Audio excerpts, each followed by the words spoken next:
everyone, welcome to our CenterMap NEET YouTube channel. So foundation lecture biology தான் நான் உங்களுக்கு teach பண்ணிருக்கேன். So இதுல என்ன லெசன் அப்படின்னா how do organism reproduceல இது வரைக்கும் 4 lectures பார்த்திருக்கோம். அதோட continuation 5th lecture. இந்த lectureல என்ன லேர்ன் பண்ண போறோம் அப்படின்னா reproduction in human beings. So மேலும் பார்க்க போறோம் and also the female reproductive system. So the first one, what is reproduction in human beings அப்படின்னா humans use sexual mode of reproduction. That means என்ன யூஸ் பண்றாங்க அப்படிங்கிறப்போ இங்க மேல் கேமெட் ஃபீமேல் கேமெட் ரெண்டு கேமெட்டுமே வந்து யூஸ் ஆகுது. மேல் கேமெட் அப்படிங்கிறப்ப நமக்கு ஸ்பெர்ம், ஃபீமேல் கேமெட் அப்படிங்கிறப்ப ஓவம். அதுதான் என்னன்னு சொல்றாங்கன்னா ரெண்டு பேரண்ட் இன்வால்வ் ஆனாங்க அப்படின்னா we will call it as sexual mode of reproduction. So humans என்ன யூஸ் பண்றாங்கன்னா that is sexual mode. Sexual maturation அப்படிங்கிறது என்னன்னா the period of life when production of germ cells, அதாவது ovum and sperm starts in the body. This period of sexual maturation is called puberty. So females வந்து first time வந்து puberty attain பண்றாங்க அப்படிங்கிறப்போ அதை நம்ம என்னன்னு சொல்லுவோம்னா menarche அப்படின்னு சொல்லுவோம். So the same way boysக்குமே என்னன்னா puberty வந்து attain பண்ணுவாங்க. அந்த time some changes will take place. So we all will know that. So changes at puberty in girlsல வந்து என்ன நடக்கும் அப்படின்னா அவங்க வந்து puberty வந்து attain பண்ணிட்டாங்க அப்படின்னா breast size வந்து increase ஆக ஸ்டார்ட் ஆகும். அதே மாதிரி girls begin to menstruate. So monthly என்னன்னா menstrual cycle வந்து அவங்களுக்கு happen ஆகும். அது நமக்கு தெரியும், which will occur between 3 to 5 days வந்து menstrual cycle நடக்கும். அது இல்லாம என்னென்ன changes அப்படின்னு பாக்குறப்போ லைக் ஹிப் ஏரியா வந்து என்ன ஆகும்னா வைடன் ஆகும். அதே மாதிரி நமக்கு ஹேர் growth வந்து நடக்கும். So in boys thick hair growth on face, அதுக்கப்புறம் voice என்ன ஆகும்னா which will begins to crack. So காமனா மேலுக்கும் ஃபீமேலுக்கும் என்ன நடக்குது அப்படிங்கிறப்ப ஆம்பிட்லயும் அதே மாதிரி ஜெனிட்டல் ஏரியா ரெண்டு பேருக்குமே வந்து அந்த பிளேஸ்ல வந்து ஹேர் growth வந்து grow ஆக ஸ்டார்ட் ஆகும்.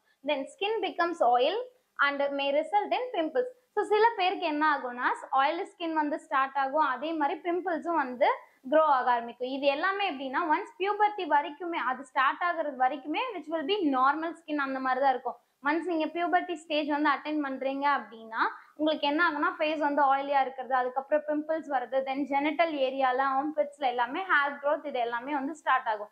ஸோ பாய்ஸ்க்கு வந்து வாய்ஸ் வந்து கிராக் ஆகுறது, அதுக்கப்புறம் நமக்கு மசில்ஸ் வந்து பாத்தீங்கன்னா பாய்ஸ்க்கு வந்து டெவலப் ஆகுறது. These are all the changes will occur when they attain the puberty. Then male reproductive system. So இதுல primary sex organ அப்படின்னு பாக்குறப்ப testis. இந்த testisல தான் என்னன்னா testosterone ஹார்மோன் வந்து ப்ரொடியூஸ் ஆகும். Then secondary sex organ பாக்குறப்ப epididymis, then vas deferens, seminal vesicle, prostate, Cowper's gland and penis. Cowper's gland நம்ம என்னன்னு சொல்லுவோம்னா bulbourethral gland ன்னு கூட சொல்லுவோம்.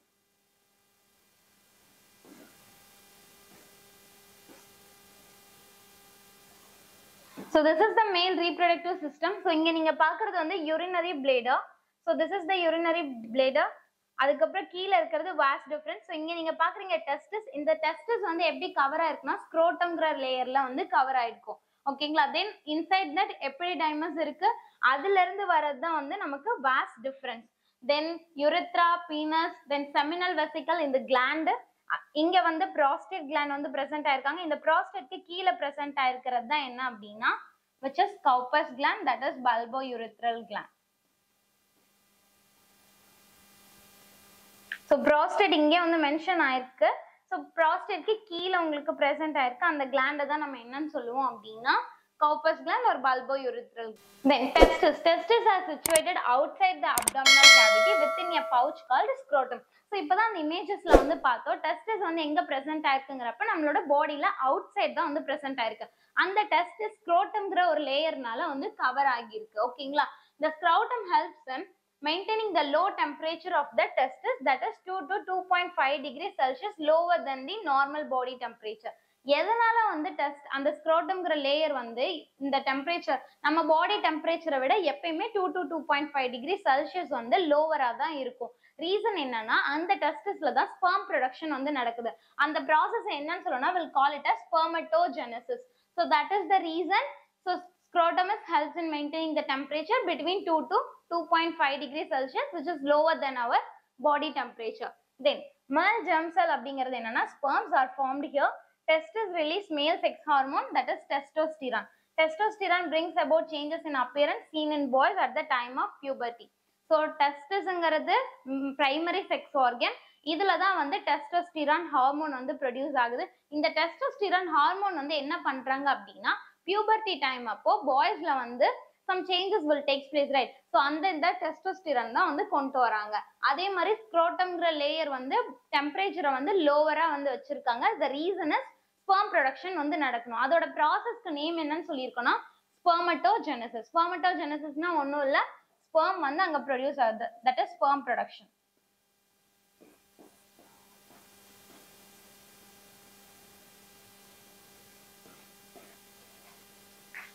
Then epididymis. Epididymis is very coiled long tube of 6 meter.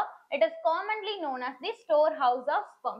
So இந்த எபிடிடைமஸ்ல தான் என்ன ஆகும்னா ஸ்பெர்ம் ப்ரொடியூஸ் ஆகிறது எல்லாமே ஸ்டோர் ஆகி இருக்கிறது எங்கன்னா எபிடிடைமஸ்ல.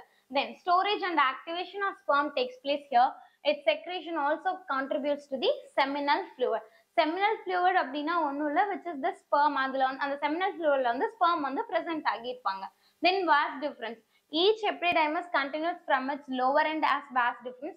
So நம்ம பார்த்தோம் டெஸ்டஸோட இதுல இருந்தே தான் உங்களுக்கு என்ன ஆகுனா அந்த vas differenceங்கிற அந்த டியூப் வந்து கனெக்ட் ஆனாங்க.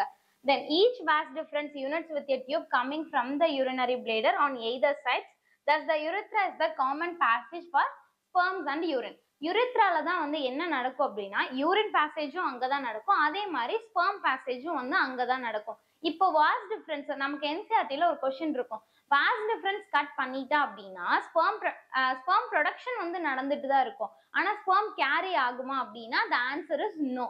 the reason என்ன அப்படின்னா இந்த வாஸ் டிஃபரன்ஸ் தான் என்ன பண்றாங்க, ஸ்பெர்ம் வந்து அந்த டெஸ்டஸ்ல ப்ரொடியூஸ் ஆகுது இந்த டியூப் மூலியமா தான் கேரி ஆகிட்டு போகுது. அப்ப ஆப்வியஸா என்ன வரும், ஆன்சர் வந்து நோவா தான் இருக்கும். Then urethra, it arises from the urinary bladder and joins the ejaculatory duct to form urinogenital canal, and it carries urine, sperm and the secretion of the seminal vesicle, prostate and corpus gland.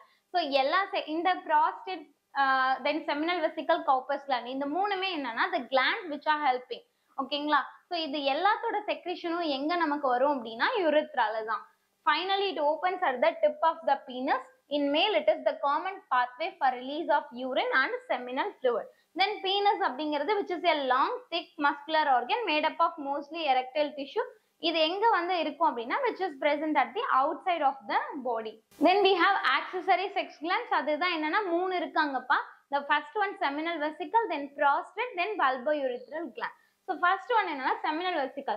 These are elongated coiled sacs. They secrete seminal fluid that contains sugar, fructose.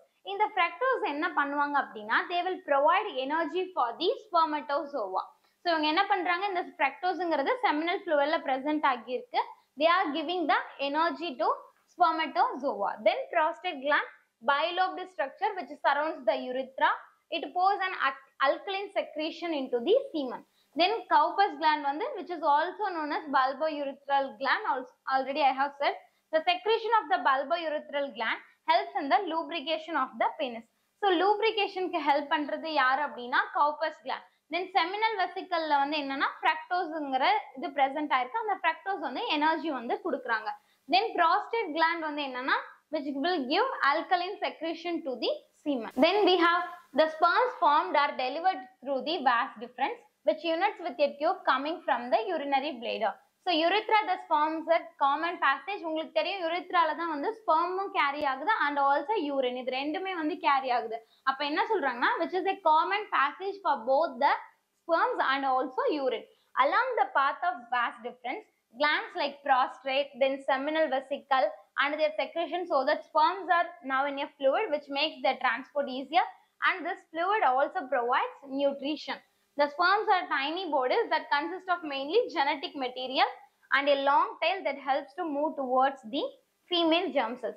So spermsங்கிறது அதோட structure எப்படி இருக்குன்னா which is a long tail. So உங்களுக்கு இந்த மாதிரி வந்து structure present ஆகியிருக்கு அப்படின்னா இந்த டெய்ல் வந்து எதுக்கு ஹெல்ப் பண்றாங்க அப்படின்னா மூவ்மெண்ட்டுக்கு தான் வந்து ஹெல்ப் பண்றாங்க. இந்த ஸ்பெர்ம்ல என்னப்பா ப்ரெசென்ட் ஆயிருக்கும், ஜெனட்டிக் மெட்டீரியல். ஸோ இந்த ஸ்பெர்ம் போயிட்டு ஃபீமேலோட ஓவம் கூட வந்து லைக் அது வந்து ஃபியூஸ் ஆகும், ஃபர்டிலைசேஷன் நடக்கும். அப்ப என்ன ஆகும், male and female germ cells வந்து ஃபியூஸ் ஆகுறப்ப ஃபர்டிலைசேஷன். அப்ப ஆப்வியஸா இதுல என்னன்னா ஜெனட்டிக் மெட்டீரியல் வந்து கேரி பண்றாங்க. ஓகேங்களா? தென் female reproductive system. So female reproductive சிஸ்டம்ல இங்க நீங்க பாக்குறீங்க they consist of a pair of ovaries. So ரெண்டு ஓவரிஸ் வந்து பிரசன்ட் ஆயிருப்பாங்க. Then a pair of fallopian tubes. So இங்க இருக்கிறது fallopian tubes, ரெண்டுமே இதுவுமே பேரா தான் இருப்பாங்க. And the accessory organs such as uterus and also the vagina. So இங்க ஓவரீஸ்ல வந்து என்ன ப்ரொடியூஸ் பண்ணுவாங்கப்பா, the ovum which is the female germ cells. So ovum வந்து ஓவரியில தான் வந்து ப்ரொடியூஸ் ஆவாங்க. ஒன்ஸ் இது ப்ரொடியூஸ் ஆனதுக்கு அப்புறம் என்ன ஆகுனா, நமக்கு இந்த ஃபனல் ஆஃப் ஓவிடாக்ட் பாக்குறோம், அதுக்கப்புறம் ஃபாலோப்பியன் டியூப், ஃபைனலா யூட்ரஸ். இந்த ஃபாலோப்பியன் டியூப்ல தான் என்ன ஆகும் அப்படின்னா mostly fertilisation will takes place in the fallopian tube. Then each ovary is almond shaped and present inside the abdominal cavity. So நமக்கு மேலுக்கு வந்து நம்ம reproductive system நம்ம பார்த்தப்ப which is present outside the body, but here in female which is present inside the abdominal cavity. At the time of the birth, each girl child already contains thousands of immature ova.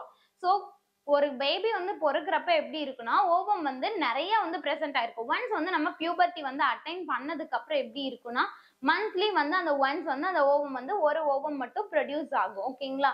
So these ovum starts maturing only from the at time of puberty. Only one ovum is produced by one ovary in 1 month and each ovary releases an ovum in alternate months. அதாவது நமக்கு ரெண்டு வந்து ovary வந்து present ஆயிருக்கு. So ஆல்டர்னேட்டா வந்து எப்படி இருக்குன்னா ஒரு ஓவரியில இந்த மந்த் வந்து ஓவம் ப்ரொடியூஸ் ஆகுது அப்படின்னா ஸோ இந்த next month the ovum will be produced in the another ovary. Then the release of an ovum from the ovary into the abdominal cavity is known as ovulation. So ovary இருந்து நமக்கு ovum வந்து produce ஆகுது, அதுதான் நம்ம என்னன்னு சொல்லுவோம்னா ovulation அப்படின்னு சொல்லுவோம். Then functions of the ovary. So to produce and release ova and to produce female reproductive hormone that is estrogen and progesterone. நமக்கு மேலுக்கு வந்து testosterone பார்த்திருந்தோம், அதுக்கப்புறம் androgen also there. இங்க வந்து என்னன்னா female reproductive hormonesல estrogen அதுக்கப்புறம் progesterone. There are two fallopian tubes. The end lying close to the ovary has finger-like structure called fimbriae. The two fallopian tubes units to form an elastic bag-like structure called uterus. So அந்த இமேஜ்ல வந்து நம்ம பார்த்துருந்தோம் ரெண்டு ovary வந்து left and right present ஆகியிருந்தாங்க, அதே மாதிரி ஃபாலோப்பியன் டியூபும் வந்து பிரசன்ட் ஆகிறாங்க. அந்த ஃபாலோப்பியன் டியூப்ல இந்த மாதிரி வந்து இருக்கும் அதோட எண்ட்ல இப்படி இருக்கிறதுனா finger like structure that is fimbriae. Then function of the fallopian tube. It is the site of fertilization between the male and female gamete and formation of the zygote early embryo aqua. So fallopian டியூப்ல தான் வந்து என்ன நடக்கும் அப்படின்னா மேல் germ செல் அதாவது sperm வந்து இங்க கான்டாக்ட் ஆகுறது வந்து எங்கன்னா இங்க ஃபாலோப்பியன் டியூப்ல. இந்த ஃபாலோப்பியன் டியூப்ல அட் த சேம் டைம் ஓவமும் பிரசன்ட் ஆகியிருக்காங்க அப்படின்னா அங்கதான் fertilisation will take place. Then formation of the zygote and early embryo. Once fertilization நடந்துருச்சுனாலே zygote வந்து ஃபார்ம் ஆகும், zygoteல இருந்து embryo will develop. Then the inner lining of the uterus is richly supplied with blood vessels and is known as the endometrium. The narrow end of the uterus is called cervix. இந்த எண்டோமெட்ரியம்ங்கிற layer வந்து break ஆனுச்சு அப்படின்னா தான் நமக்கு தெரியும் அந்த பீரியட்ஸ்ங்கிறது ஒன்று வந்து நடக்கும். ஓகேங்களா? Menstrual cycle. ஸோ இங்க என்ன சொல்லிருக்காங்கன்னா இன்னர் லைனிங் ஆஃப் யூட்ரஸ் வந்து நமக்கு which is richly supplied with the blood vessels and the layer which is known as the endometrium. Then uterus function. The embryo formed in the fallopian tube comes down and gets attached to the endometrium and develops for the next 9 months till the baby is delivered. Once fertilization உங்களுக்கு fallopian tubeல நடந்துருச்சு, அந்த fallopian tubeல fertilization நடந்ததுக்கு அப்புறம் நமக்கு என்ன ஆகணும், அந்த zygote வந்து நம்மளோட யூட்ரஸ்க்கு வந்து ரீச் ஆகணும். யூட்ரஸ்ல தான் என்னன்னா ப்ராப்பரான நரிஷ்மெண்ட் கொடுக்கறதுக்கு பிளசண்டா இந்த மாதிரி எல்லாமே பிரசன்ட் ஆகி இருப்பாங்க. ஸோ அங்கதான் ஃபுல்லாவே நடக்கும். ஸோ அப்ப எவ்வளவு மந்த்ஸ் 9 months வந்து அங்கதான் ஃபுல்லா வந்து டெவலப் ஆகும். Then the delivery will occur. Then vagina. Uterus opens into the vagina through the cervix. Then the vagina is a muscular tube through which the baby is delivered at the end of 9 months. So இங்க என்ன நடக்குது அப்படின்னா vagina மூலியமா தான் வந்து என்ன நடக்கும் அப்படின்னா பேபி வந்து ஒன்ஸ் ஃபுல்லா டெவலப் ஆனதுக்கு அப்புறம் at the time of delivery vagina மூலியமா தான் வந்து அந்த பேபி வந்து வெளியே வந்து வருவாங்க. ஸோ இங்க இந்த சர்வெக்ஸையும் வெஜைனாவே என்னன்னு சொல்லுவோம்னா பர்த் கேனல் அப்படின்னு சொல்லுவோம். Then it also serves as the canal for receiving the semen at the time of copulation. So இப்போ பர்த் அதாவது டெலிவரி அப்ப குழந்தை வந்து அந்த வெஜைனா மூலியமா தான் வரும்னு சொல்லிட்டோம். அதே மாதிரி நமக்கு இங்க என்ன சொல்லியிருக்காங்க அப்படின்னா ஸ்பெர்ம் வந்து எப்படி ரீச் ஆவாங்க அப்படின்னா through the vagina only. Then the semen is discharged into the vaginal tract during copulation. The sperms travel upwards and reach the fallopian tube where one sperm fuses with the ovum to form the zygote. So once என்ன ஆகும் அப்படின்னா semen வந்து vaginal tract குள்ள போயிடுச்சு அப்படின்னா fallopian tube reach பண்ணும். அந்த fallopian tubeல தான் என்ன நடக்கும் அப்படின்னா fertilization will takes place. the zygote divides and redivides as it descends into the uterus, and the embryo gets implanted into the endometrium. The endometrium thickens as to receive the embryo. So once வந்து யூட்ரஸ்குள்ள போயிடுச்சு அப்படின்னா endometrium layer வந்து திக்கன் ஆக ஆரம்பிச்சிருவாங்க. Reason என்னன்னா அவங்க பேபியை வந்து ஃபுல்லாவே அங்கதான் இம்ப்ளான்டேஷன் நடக்கும். அதே மாதிரி they have to give the nourishment, right? Then how does the embryo gets nourishment from the mother? So mother தான் வந்து ஃபுல் அண்ட் ஃபுல் வந்து பேபிக்கு வந்து எல்லா நரிஷ்மெண்ட்டும் கொடுக்குறாங்க. பட் எப்படி வந்து இந்த எம்ப்ரியோக்கு வந்து கிடைக்குது, குழந்தைக்கு வந்து கிடைக்குது அப்படின்னா, ஸோ நீங்க இங்க பாக்குறீங்க இந்த ரீஜன் வந்து என்னன்னு சொல்லணும்னா will call it as placenta, then umbilical cord, then இங்க இருக்கிறது ஃபீட்டஸ், ஃபீட்டஸ் தான் வந்து baby. So this is the uterus, then cervix. இந்த சர்விக்ஸ் அதுக்கப்புறம் வெஜைனா, இது மூலியமா தான் என்ன பாவாங்க இந்த குழந்தை வந்து வெளியே வர்றது இங்கதான். Cervix plus vagina birth canal அப்படின்னு சொல்லுவோம், cervical canal, then vaginal. So இதோட definition பார்க்கலாம். So the embryo gets nutrition from the mother's blood with the help of a special tissue called placenta, which is a disc-like structure embedded in the uterine wall. நம்ம பார்த்திருந்தோம் அந்த ஸ்ட்ரக்சர்லயே இங்க இதுதான் இருக்கு அப்படின்னா இந்த ரீஜன் தான் வந்து பிளசண்டாவா இருந்துச்சு, which is a disc-like structure. So அத நம்மளோட யூட்ரஸோட வால்லே தான் என்ன இருக்கு அப்படின்னா அட்டாச் ஆகி இருக்கு. So through this only the baby will get the food. So it contains finger-like villi on the embryo side, while on the mother side, blood spaces surround the villi. Villi provides a large surface area for glucose and oxygen to pass from the mother to the developing embryo, and the waste is to pass from the embryo to the mother. So இந்த என்ன சொல்றாங்க அப்படின்னா இந்த பிளசண்டால நமக்கு வில்லைனாலே நமக்கு தெரியும், which will give the அது வந்து சர்ஃபேஸ் ஏரியாவை இன்க்ரீஸ் பண்றதுக்கு தான் வந்து ஹெல்ப் பண்றாங்க. அதே மாதிரி இங்க என்ன பண்றாங்கன்னா வில்லை வந்து குளுக்கோஸ் அண்ட் ஆக்சிஜன் அது எல்லாமே பேபிக்கு போறதும், தென் பேபில இருந்து வர வேஸ்ட் ப்ராடக்ட்ஸ் எல்லாமே சேம் பிளசண்டா மூலியமே வெளியே வரதுக்குமே வந்து ஹெல்ப் பண்றாங்க. Then what happens when the egg is not fertilized? So once வந்து எக் வந்து ஃபர்டிலைஸ் ஆயிடுச்சு அப்படின்னா பேபி வந்து ஃபார்ம் ஆவாங்க. இப்போ எக் வந்து அந்த இடத்துல ஃபர்டிலைசேஷன் நடக்கல அப்படிங்கிறப்ப என்ன நடக்கும்? ஆப்வியஸா மென்சுரேஷன் தான் நடக்கும். It is the loss of blood, mucus along with the unfertilized ovum and ruptured cell and tissues of the endometrium through the vagina of the female. So menstruation அப்படிங்கிறது என்னன்னா which is a 28-day cycle which occurs in every reproductively active female from puberty. So once puberty அதாவது menarche stage attain பண்ணிட்டாங்க அப்படின்னாலே என்ன ஆகும்? Next வந்து monthly வந்து 5 days வந்து நடக்கும், which is a 28-day cycle. So 28 days once வந்து இது ரிப்பீட் ஆகும். இப்போ ஓவம் வந்து மந்த்லி ஒன்ஸ் ஓவம் வந்து ப்ரொடியூஸ் ஆகுது. அந்த டைம்ல ஸ்பெர்ம் வந்து கான்டாக்ட் ஆகிட்டாங்க அப்படின்னா அங்க ஃபர்டிலைசேஷன் நடந்து பேபி வந்து ஃபார்ம் ஆகுங்க. அப்படி ஆகல அப்படிங்கிறப்ப என்ன ஆகும்? Mensuration will takes place. The flow of blood continues for 2 to 8 days. If the ovum does not get fertilized, endometrium layer வந்து ஃபுல்லாவே நமக்கு என்ன பிரேக் ஆக ஆரம்பிச்சிடும். So there is a loss of blood and mucus etc. So through the vagina. So vagina மூலியமா என்ன ஆகும்னா அந்த blood எல்லாமே வந்து ரிலீஸ் ஆயிடும். So that's it for today's class. So we learned about the male reproductive system and female reproductive system. So next classல வந்து நம்ம என்னென்ன இதெல்லாம் பார்க்கலாம், like reproductive health பத்தி பார்க்கலாம். Thank you. Send a map. You dare to dream, we care to accomplish.